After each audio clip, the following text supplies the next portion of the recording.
different firms keep pricing practices. अब pricing practices, what price a firm will charge, how much a firm will produce, how much, whether the firm will charge a single price or different prices, depends on market structure. तो market की nature क्या है उस पे फिर depend करता है, उसको मलहूज़े खातिर रखते हुए कोई भी फर्म अपनी प्राइसिंग स्ट्रेटजी तश्कील देगी। अब उसके अंदर आपकी जो स्लाइड है वो बता रही है, और आप लोगों ने पहले भी कुछ ना कुछ देखा है कि टू एक्सट्रीम्स जो इकोनॉमिक्स की बुक्स के अंदर, on the one extreme there is perfect market and on the other extreme monopoly, pure monopoly. दो एक्सट्रीम है, अब परफेक्ट कंपटीशन और प्योर मोनोपोली। अब प्योर मोनोपोली को आप इम्परफेक्ट भी कह देते हैं, लेकिन इम्परफेक्ट कंपटीशन की जो टाइप्स हैं वो परफेक्ट और मोनोपोली के दरमियान और भी हैं। For instance monopolistic competition, oligopoly, duopoly. So today we will discuss first two, that is two extremes. अब ये जो मॉडल्स हैं डिफरेंट, जो एक्सट्रीम मोनोपोली, प्योर मोनोपोली और absolute monopoly and perfect competition, ये थ्योरी की किताबों में तो डिस्कस होते हैं, सर वो वेटिंग में कुछ लोग उनको ऐड कर लें। इन रियलिटी वेरी रेयर, कहीं कहीं मिल भी जाती है मसाले, लेकिन थोड़ी, लेकिन डिस्कस फिर भी हम करते हैं, so that we must have in our mind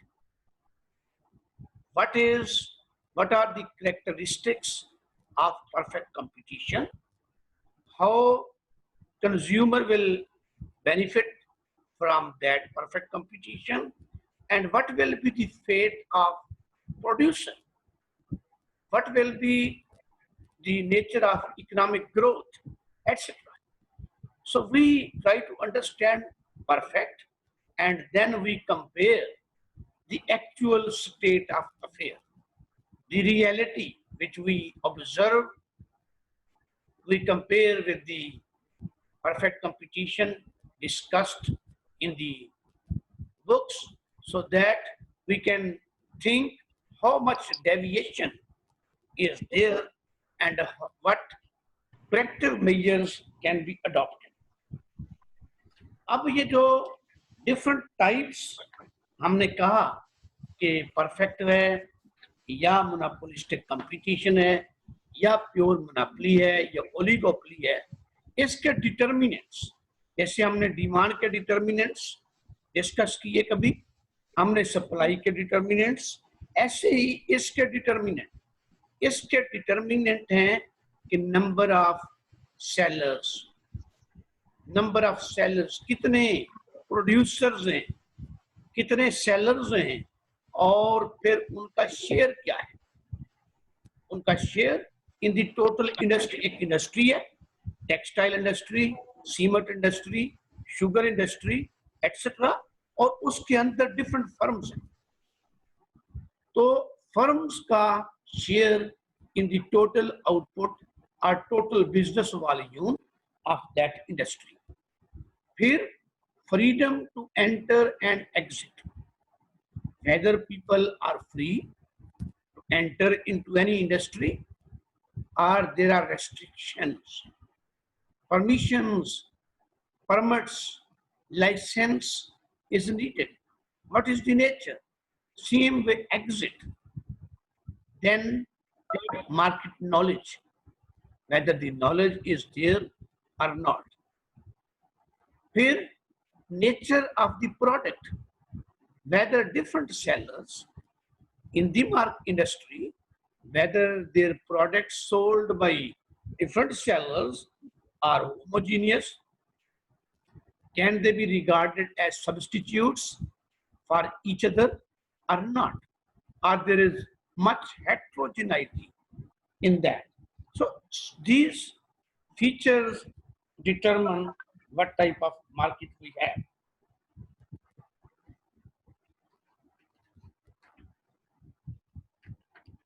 Perfect market or perfect competition. इसमें, as we discussed earlier as well, there is term atomism. Atomism, there is no concentration of the sellers. There are large number of sellers, and each seller is contributing very small fraction of the total market business. जो total industry output है उसका बहुत nominal share individual industry produce करती है. फिर second feature is the product is identical, homogeneous product, identical, and there is freedom to enter and leave. There is no restriction. Anyone can leave, anyone can enter. There is resources who can manage, they can enter, and who cannot survive, who finds it difficult to survive in the competition, can leave at any time. And market knowledge. Sellers as well as buyers, they are aware of the market conditions, the products available with different sellers. When they are aware of, when market knowledge is there, then what will happen? The producer, the buyer won't prefer any particular seller, because producers, buyers know that the product is homogeneous. Product is homogeneous, and he will be looking for only price tag. And when sellers know that buyer is looking for this price tag, no one can think to demand higher price. So every seller will be selling at the price settled through market forces, market demand and market supply के नतीजे में firms are price takers. Firms are price takers, not price setters. Each firm, because each firm is contributing a fraction, none of the firm is in a position to disturb any market.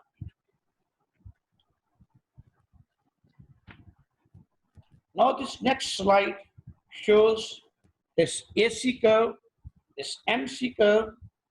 In the last week class, I told you that for a competitive firm, market price determined in the market through demand and supply forces serves as MR as well as AR for any individual competitive firm. So MR is equal to AR is equal to price. और फिर मैंने आपको बताया था principal output determination का, that MR should be equal to MC.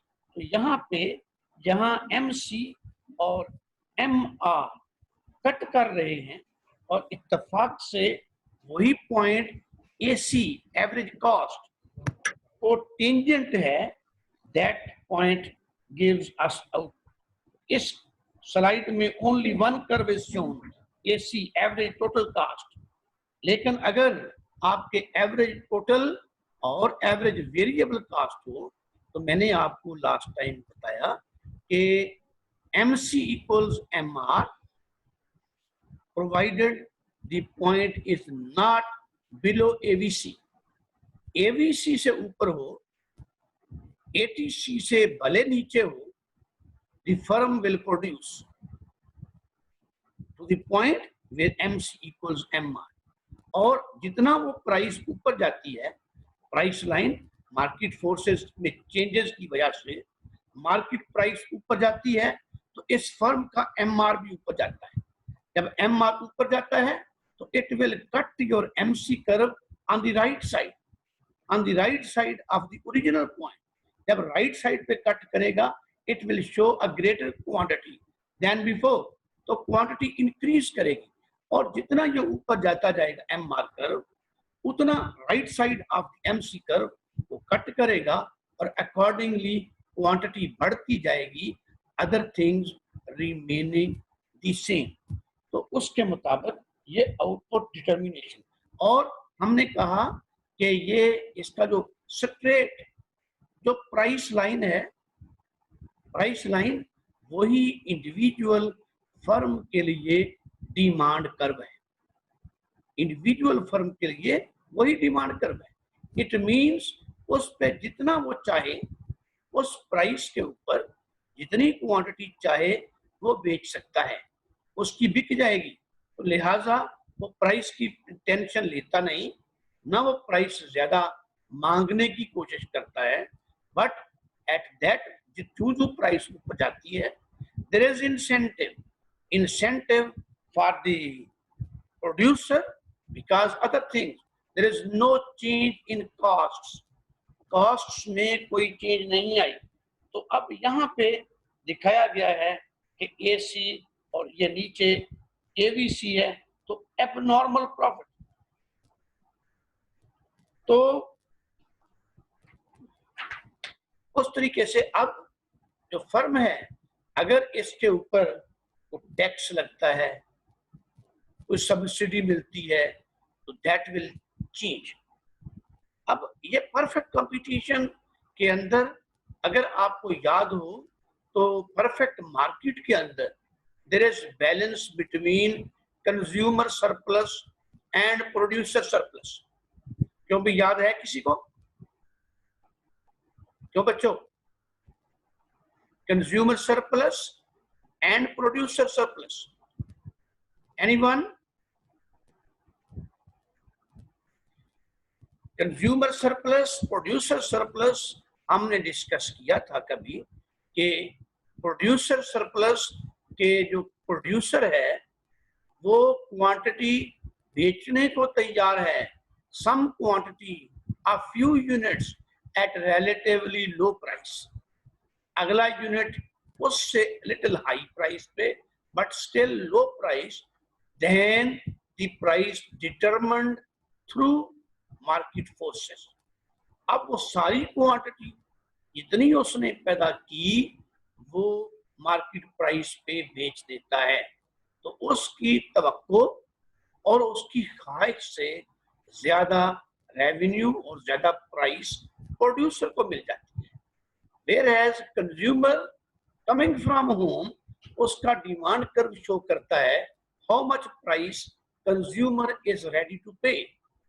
तो घर से वो डिमांड कर्व लेके आता है, प्राइस उसकी जेब में होती है, लेकिन consumer is able to buy, is able to make purchases at a price lower than what he was willing to pay. As a result, consumer saved some money in the pocket. जो खरीदना उसने वो खरीद लिया, but still consumer is able to save something in the pocket.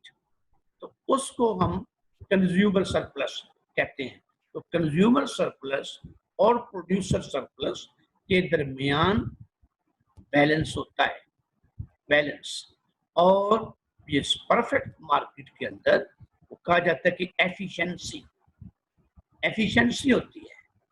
जब efficiency होती है तो एक rapid economic growth, rapid economic growth होती है। और फर्म्स को पता है कि उनकी सर्वाइवल एफिशिएंसी में है। Every firm tries to spend on research, on bringing innovations, innovations लाने की कोशिश करती हैं so that they can reduce cost. अगर उनकी कॉस्ट रिड्यूस हो जाए, still they can sell at the same market price. उनका माल उसी कीमत पे बिक जाएगा जो मार्केट ने डिटरमिन की है। लेकिन इंडिविजुअल फर्म की कीमत जो है वो नीचे, अगर कॉस्ट उसकी नीचे आ गई तो उसका प्रॉफिट का एलिमेंट बढ़ जाता है। तो इस तरीके से all firms, there are so many firms, each firms trying to reduce its costs, तो एफिशिएंसी आएगी। है जुर्म ज़ईफी की सजा मर्गे मफाजा, तो survival of the fittest, the firms which can not reduce price, जिनकी कॉस्ट ऊपर हो। हमने लास्ट टाइम कहा कि अगर मार्केट प्राइस एक फर्म की एबीसी से नीचे है तो वहां उस फर्म के लिए शट डाउन पॉइंट होगा, शट डाउन कंडीशन। अब अगर वो अपनी कॉस्ट को रिड्यूस कर ले, practice makes a person perfect, अगर वो बाय लर्निंग, बाय एक्सपीरियंसिंग अपनी कॉस्ट रिड्यूस कर ले, मुनाफा कमाने के काबिल हो जाए, तो the firm will continue to produce. Otherwise what will happen, अगर वो ये नहीं कर पाता तो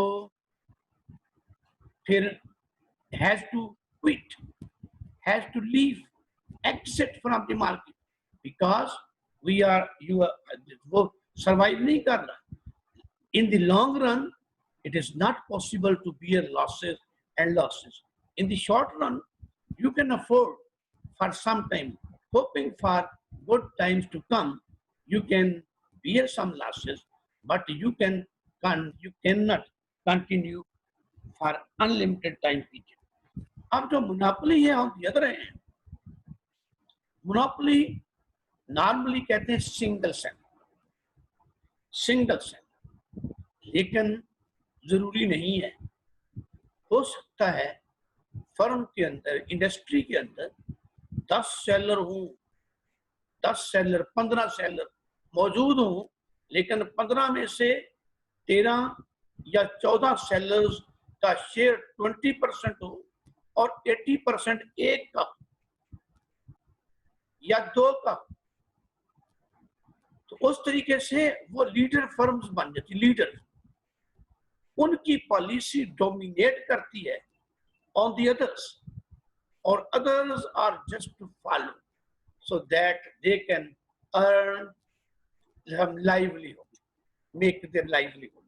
Otherwise वो, लेकिन कभी कभी there is absolutely single producer, जैसा कि पाकिस्तान में किसी दौर में ये PIA रही है, PIA फॉर डोमेस्टिक फ्लाइट्स, अब नहीं है। अब अगेन प्राइवेट जो दूसरी एयरलाइंस वो मौजूद हैं, लेकिन किसी दौर में डोमेस्टिक फ्लाइट्स के लिए सिर्फ और सिर्फ ये PIA थी, तो उसकी मोनोपोली थी।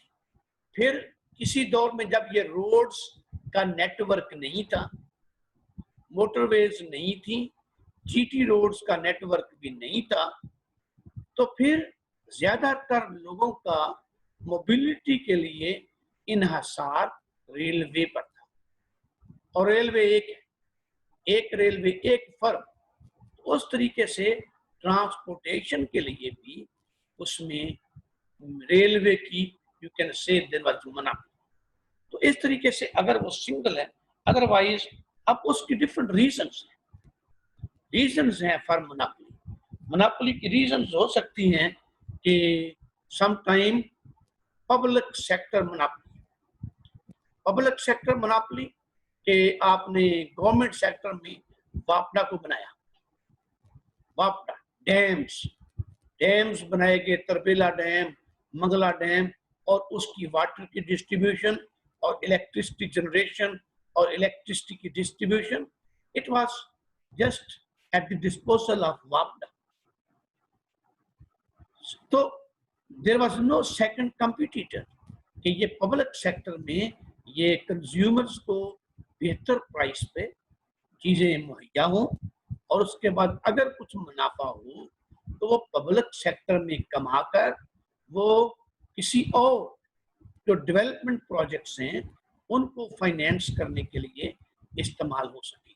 ऐसे ही ये PIA में था, ऐसे ही की और में था, कि यहाँ से अगर आप मुनाफा कमाते हैं तो you can use it for your other developments and even non development projects. फिर किसी फर्म का control on resources, raw material पे, रिसोर्सेज पे कंट्रोल हो, किसी के कब्जे में हो तो उसकी मोनोपोली हो जाएगी। फिर ऐसे टेक्नोलॉजी, किसी के पास स्पेशल कोई रेसिपी या टेक्नोलॉजी हो तो उनकी मोनोपोली, जैसे हम अमेरिका से रिक्वेस्टें करके उनसे F-16 मांगते रहे हैं या F-18 तो किसी को देते नहीं, अभी F-16 ही बड़ी मिन्नतों के बाद हमने उनसे लिए। तो उस तरीके से अगर मोनोपोली टेक्नोलॉजी, उनकी टेक्नोलॉजी डेवलप की और उनकी monopoly in the world.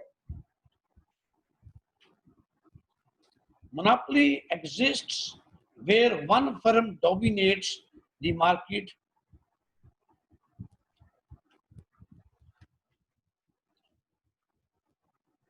Sir कुछ लोग अटेंडेंस लगा के निकल लिए हैं।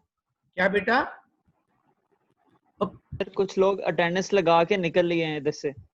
निकल जाए यार, तू भी निकल जा। जिसका सर, जी करता है बेटे, जिसका दिल करता है निकलने को, निकल जाओ। नहीं सर, इल्म हासिल करने का सुनहरी मौका मैं नहीं छोड़ सकता। ओहो, तो फिर आपने अटेंडेंस लगानी है मेरे वो व्हाट्सएप पे भी, ठीक है? वो ग्रुप में भी अटेंडेंस लगानी है, इस पे भी बन रही है फोटो। जो निकल जाएंगे उनकी निकल जाएगी अटेंडेंस भी। चलें ठीक है सर, इधर भी लगा देते हैं। Right number. इधर तो आपकी फोटो आ गई, नाम की लिस्ट में एंट्री आ गई कि आपने एंटर किया है, लेकिन निकल जाएंगे फिर पता चल जाता है, रिकॉर्डिंग बता देती है। चलें ठीक है सर, फिर तो हाँ कोई बात नहीं। मार्क्स जिसने पढ़ने हैं उसके आने हैं। जो पढ़ेगा, जो फोकस करेगा, उसके मार्क्स आ जाएंगे। मजबूरियां भी होती है लोगों की यार, अल्लाह जाने पीछे क्या मजबूरी होगी। तो अगर कोई चला गया आप टेंशन ना लें, ठीक है? किसी फील करें। हाँ। आप भी अपने घर में बैठे हैं ना, घर में हो क्यों भाई? जी सर, घर में हूँ। हाँ, तो फिर इसी एंजॉय करो। जब थक जाओ मम्मी से चाय मांग लेना, मम्मी फीडर ला देगी आपको दूध का। जी सर ठीक है।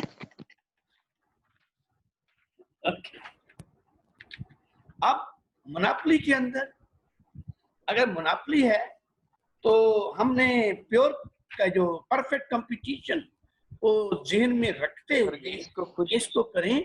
उसके लिए हमने कहा था कि सप्लाई कर्व क्या है, अगर कोई पार्टिसिपेट करे तो परफेक्ट कंपटीटिव जो फर्म है उसका सप्लाई कर्व कहाँ होता है?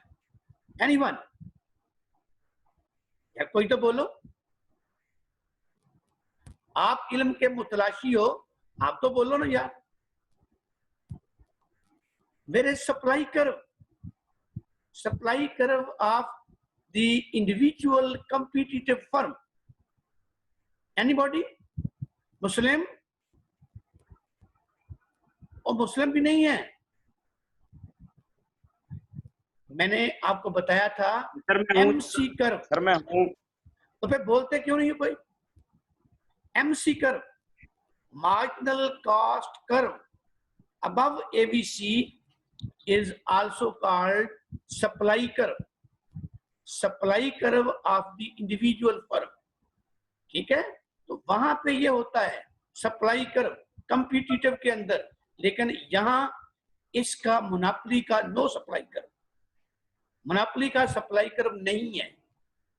हमने कहा कि वहां पर जो कंपटीटिव फर्म है वहां हमने कहा MR is equal to AR is equal to price, market price. यहाँ ये नहीं है, यहाँ marginal revenue is less than average revenue, marginal revenue is less than average revenue. वहां पे कंपटीटिव के अंदर price line was straight, MR AR जब इक्वल थी तो वो स्ट्रेट लाइन थी, जबकि यहाँ पे it is negatively sloped, negatively sloped, और वो इसका डिमांड कर्व है। वहां पे हमने कहा कॉम्पिटिटिव फर्म में, अगर आपको याद है अभी डिस्कस किया, कॉम्पिटिटिव फर्म में वो straight line, price line, MR line, straight line shows demand for the competitive firm. जितना वो चाहे ले आए और उस प्राइस पे बेच ले। Whereas मोनोपोली के लिए ये नहीं है। मोनोपोली का डिमांड कर्व नेगेटिवली स्लोप्ड है। Monopolist will give price signal and buyers will tell how much they are ready to buy. अगर प्राइस कम रखेगा तो ज्यादा क्वांटिटी बिकेगी, अगर प्राइस हाई चार्ज करेगा तो फिर क्वांटिटी कम होगी। अब हमने कहा कि जो मोनोपोलिस्ट है, monopolist is price shutter. Competitive perfect market के अंदर इंडिविजुअल जो सेलर था वो प्राइस सेटर नहीं था, प्राइस सेटर नहीं था, प्राइस टेकर था, जबकि ये monopolist is price setter, price maker. Price setter नहीं है, प्राइस सेटर है, प्राइस मेकर है, प्राइस टेकर नहीं है। अब इसमें क्या होगा फिर, इसके भी कॉस्ट कर्व जैसे पहले थे उसी तरीके से कॉस्ट कर्व वो पहले की तरह, लेकिन दूसरा क्या होगा, जो demand curve negatively slow demand curve, और उसी डिमांड कर्व को एवरेज रेवेन्यू कर्व बोलते हैं। और एवरेज रेवेन्यू कर्व के नीचे there is marginal revenue curve, marginal revenue line. अब जो मार्जिनल रेवेन्यू लाइन जहां पे MC कर्व को कट करती है, प्रिंसिपल वही जो पहले कॉम्पिटिटिव फर्म में था, output determination based on same principle, no supply curve, no supply curve in case of monopoly, only quantity to be produced is determined by seeing where MC equals MR. जहां MC MR cut करें एक दूसरे को, वहां से आप ऊपर को जाते हैं और डिमांड कर्व को कट करते हैं। जहां डिमांड कर्व कट हो वहां से हम वाई एक्सिस को ज्वाइन करते हैं, that gives you monopoly price. Quantity determine की MR MC की बुनियाद पे, फिर वहां से डिमांड कर्व को देखते हुए कि उस क्वांटिटी के लिए what highest price consumers are ready to pay for your product, तो वो डिमांड कर्व को कट किया और वहां से वाई एक्सेस को ज्वाइन किया तो आपको प्राइस मिलेगी, मोनोपोली प्राइस। और ये आम तौर पे ये एवरेज टोटल कास्ट से मच ऊपर होती है, which shows monopoly profit. Monopoly. So monopoly, because of being single, because of having monopoly power, is exploiting, is producing less quantity and selling at a higher price. Higher price पे बेचकर वो अब यहाँ पे क्या हुआ, as compared to competitive, quantity less पैदा की, प्राइस हायर चार्ज की, कंज्यूमर सरप्लस श्रिंक कर गया, consumer surplus shrink, whereas producer surplus वो एक्सपेंड करता है, जिसको हम कहते हैं कि मोनोपोलीज के नतीजे में concentration of income in favor of the producers और monopolists वो होती है कंसंट्रेशन। और फिर चूंकि ये क्वांटिटी कम पैदा करता है, मोनोपोलिस्ट ने क्वांटिटी कम पैदा की, उसकी वजह से ना उसने कमाया ना कंज्यूमर को। Consumer is looking for quantity but producer is producing less to exploit the consumers. तो उससे क्या होता है कि उसको हम बोलते हैं डेड वेट लॉस।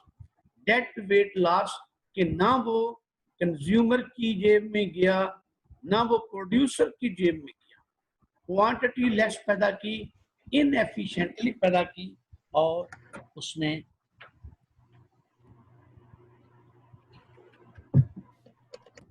हाँ भाई, एनी क्वेश्चन हियर मुस्लिम? हाँ भी शहजादे, नो सर। Any question? वो कुछ समझ भी आती है? कोई नहीं, कुछ समझ आती है? लेकिन ये सर इतनी ज्यादा आती नहीं है, है। लेकिन ये बाद में रिकॉर्डिंग सुन लेते हैं सर। हाँ, बाद में पढ़े भी सुने भी, फिर ज्यादा समझ आएगी, क्लैरिटी आएगी। तो इन दोनों के तो डेड वेट लॉस, मोनोपोली में dead weight loss, it means overall social welfare. Social welfare नीचे आती है। जो है हमने कहा कि वो जो कंज्यूमर सरप्लस श्रिंक हो गया और प्रोड्यूसर सरप्लस इंक्रीज कर गया, इसको यू कैन से कि इट इज जस्ट रीडिस्ट्रीब्यूशन। उसी मुल्क के अंदर है, उसी कौम के अंदर रहती है चीज, लेकिन एक जेब से दूसरी जेब में। आपने मैक्रो इकोनॉमिक्स में प्रोपेंसिटी टू कंज्यूम और प्रोपेंसिटी टू सेव पढ़ी है ना? जब इनकम बढ़ती है तो proportion of the income saved वो बढ़ती है। जब इनकम बढ़ती है तो सेविंग रेट बढ़ता है। जब इनकम कम होती है तो सेविंग कम होता है। तो कुछ लोगों का ये पॉलिटिकली ख्याल है कि अगर सरमायादार के पास और कुछ पैसा चला जाएगा तो सरमायादार नई फैक्ट्री लगाएगा। नई फैक्ट्री लगाकर कुछ हमारे 10-20 लोगों को जॉब मिल जाएगी। तो कई लोग प्रेफर करते हैं सम इनइक्वालिटीज, लेकिन ऑन द अदर हैंड आप देखते हैं sometime inequalities increase to that extent that agitation starts, political issue बन जाता है। inequality हमारे पाकिस्तान के या कई और जो तरक्की पजीर ममालिक हैं, वहाँ 5-year डेवलपमेंट प्लानिंग के अंदर ये इनकम डिस्ट्रीब्यूशन ये टॉप एजेंडा आइटम है, टॉप ऑब्जेक्टिव प्रायोरिटी आइटम। ये इनइक्वालिटीज बहुत बढ़ गई। अमीर खरबपति है और गरीब के पास 2 times मील के रिसोर्सेज नहीं है। तो जब ये इनइक्वालिटीज बेलगाम हो जाती हैं तो व्हाट हैपेंस? फिर political and social instability you can not stop. Social cohesion वो खत्म हो जाती है। सोशल कोहिजन तो क्लास वार, खाना जंगी, फसाद, जंगो जदल वो शुरू हो जाता है। इसलिए कुछ inequality but with in limits. तो इस तरीके से जो मोनोपोली है उससे इनइक्वालिटी बढ़ती है, उससे retarded allocation of resources, quantity कम पैदा हुई तो वो रिसोर्सेज उठा के किसी और तरफ वो ले जाता है। मोनोपोलिस्ट क्योंकि सिंगल है, वो इनएफिशिएंटली पैदा करके भी सरवाइव कर लेता है इन दी मार्केट और मजबूर करता है तो the buyer to buy at higher price because there is no substitute नहीं है उनके पास, तो लिहाजा वो उससे लेने को मजबूर हैं और वो अपना मार्जिन ऐड कर लेता है। कॉस्ट जो भी आई उसमें अपना वो मार्जिन ऐड करके अपना प्रॉफिट लेवल मेंटेन कर लेता है। Whereas in the competitive market, जो producer cannot charge a single penny extra because of the intensive competition है वहां पे, और लोग हैं, आप 5 रुपए ज्यादा मांगोगे, 2 रुपए भी मांगोगे, buyer will jump to other seller, buyer will buy from there identical items sold by different sellers, तो वहां उसकी ये नहीं चलती। वहां प्रोड्यूसर जो है वो प्राइस टेकर है, वहां इसलिए इक्वालिटी, मोर इक्वालिटी, वहां पे consumer sovereignty, consumer is considered or regarded as king in the market, whereas producer is to honor and oblige the consumers for his own survival, whereas monopolist जो है वो उसको जरूरत नहीं है, उसकी या गवर्नमेंट के साथ बनी हुई है या उसके पास कोई ऐसी इनोवेशन टेक्नोलॉजी जिसका वो compete नहीं इधर कर रहे और वो सर्वाइव कर जाता है। इन बेशक वो इनएफिशिएंट